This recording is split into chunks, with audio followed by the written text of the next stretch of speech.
This time last year, I had one of the better days of my riding career. I received 2 bikes from a new sponsor, Pivot Cycles. Well, to be transparent, it was a sponsorship with Pivot UK through Saddleback distribution. I was extremely grateful to have found some support, as we all know the bike industry has been going through some tough times and brands were being a little tighter with budgets. Also, despite having a decent sized social following, my mountain bike content wasn't exactly what I'm known for. I'd been aware of Pivot for a while, and I had them on a bit of a pedestal, seeing them as one of the better boutique brands out there. In fact, I'd never even considered contacting them, as I thought they were simply out of my league. I'd contacted dozens of other brands. Some showed interest, some even got to the point where I was actually expecting bikes to arrive, only to receive an email instead cancelling the delivery. Some brands never replied, some replied with a polite thanks but no thanks. I won't lie, it was a stressful time. It was perhaps the worst point in biking history to be asking for support, but it still stung to be rejected at every turn, and my mental health took a beating. Seeing every other bigger trials rider picking up big brand sponsorships also contributed to my feeling of worthlessness, and I was at a fairly low point coming into 2023. At that point, I figured I had nothing to lose and may as well send a message to one last brand. One brand I never expected to get a reply from, Pivot. I figured I'd go for a different approach, and instead of asking the brand themselves, I'd get in touch with the UK importer, which had recently changed to Saddleback. I sent an email with my CV and proposal and expected it to get lost in the ether. And to be honest, it kind of did. The trouble is, at what point does eagerness turn into harassment? I didn't immediately get a reply to my email. In fact, I never got a reply, which is what I expected. But I'd fallen in love with the idea of riding their bikes, and I wasn't going to let this go so easily. I do normally follow up my emails if I don't get a reply. Sometimes it provokes a response, sometimes not. But I was determined to get an answer, a yes or no, as the worst thing is just not knowing. I'd rather get a solid no than silence. Silence wastes time and adds stress, whereas a no draws a line under it and you can move on. But like I say, there's one thing showing eagerness and another sending hundreds of emails and just becoming annoying. After a handful of follow-up emails with no reply, I figured my initial thoughts of Pivot being too high-end for a rider like me was correct, and I was to go another year without a mountain bike sponsor. But not long after, I had a show at the Malverns Classic, and I saw Saddleback had a stand with Pivots on display. Who remembers the clip of me showing their bikes? Well, just after I finished filming that clip, I decided to be brave and start some small talk with one of the guys on the stand.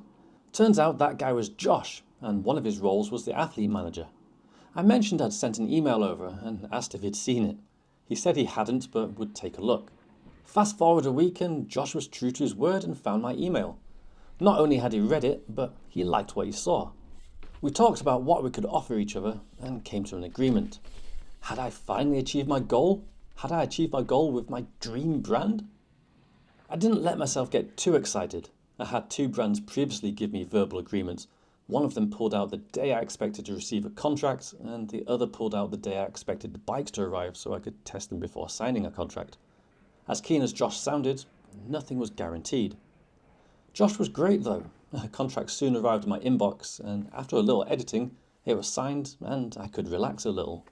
But I still had that voice in my head reminding me that until I physically had the bikes, anything could happen.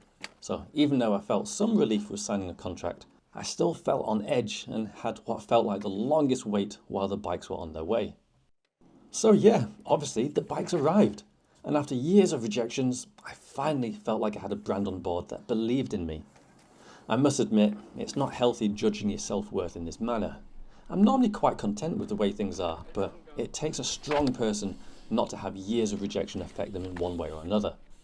1 or 2 rejections is fine, but years of it, that's tougher on your mental health than you expect. At this point, I haven't even mentioned why I was keen to ride for Pivot. Well, they have a decent range of bikes, but importantly, they're one of the few brands that still does a 27.5-inch shorter travel model. I've said it a few times, but there's more ways to have fun on a bike than just going fast. As someone who likes to do trousery lines and jibs, it's been disappointing to see brands make their bikes slacker year by year and turn their shorter travel bikes into 29ers. In fact, this trend for lower, slacker and bigger has really limited the number of brands I'd consider approaching. To be fair, I'm probably overthinking things a little, as I'm sure there's still lots of trials potential with a 29er. And I've certainly seen some great jibs done on bikes with slacker angles and more travel than I'd have considered using. But I'd always choose a smaller, steeper bike if it was available. I was also really keen to try an e-bike too. They're great for filming product test videos as I can get more laps in a shorter amount of time, plus they're just really fun. Going through Saddleback, I also had the option to receive products from other brands they import. My bike's got upgraded seat posts from Wolftooth, my workshop got some great Silka lubes, and my body got to wear some really nice Troy Lee Designs clothing and helmets. I felt well looked after, and every time I spoke to Josh he seemed stoked on what I was doing, and even told me Pivot HQ were happy too. So I got my dream sponsor, bonus brands and good feedback. So why is it ending? To clarify, this was my choice. A difficult choice, but mine nonetheless. As is often the case, the reality of a situation might not always live up to the dream, and as good as things were, there were two things I struggled with. Firstly, I felt like a tiny fish in a massive pond. And that's no one's fault. Pivot are a big brand with many employees and team riders. It's my goal to try and make an impact with a brand. Ideally, when someone sees a bike brand, they think of me, and likewise, when someone sees me or hears my name, I want that person to think of that bike brand. With Pivot, I don't think I'm ever going to have that association. They're just too big. Likewise, getting answers to questions or even confirmation on product use has to go through quite a few people. And with my fast-paced content creation, it can mean delays. Again, I'm not wanting to call people out, it's just how things are when there's hundreds of other voices all asking their own questions. Secondly, I'm conscious of the bike's prices. It's a bit of a double-edged sword. The bikes are extremely expensive and boutique, which is great, as who doesn't want to be given the best bikes possible? On the other hand, I'd love nothing more than to see my audience ride the same bikes I do. Pivot's prices are high enough that not all of my fan base could afford one. I know I couldn't, and that doesn't sit right with me. So, as of right now, Pivot/Saddleback and I have parted ways. Like I said, this wasn't an easy choice, but Josh was very understanding.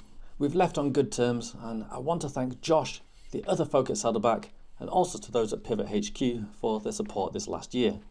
I can still recommend their bikes as I couldn't fault them at all.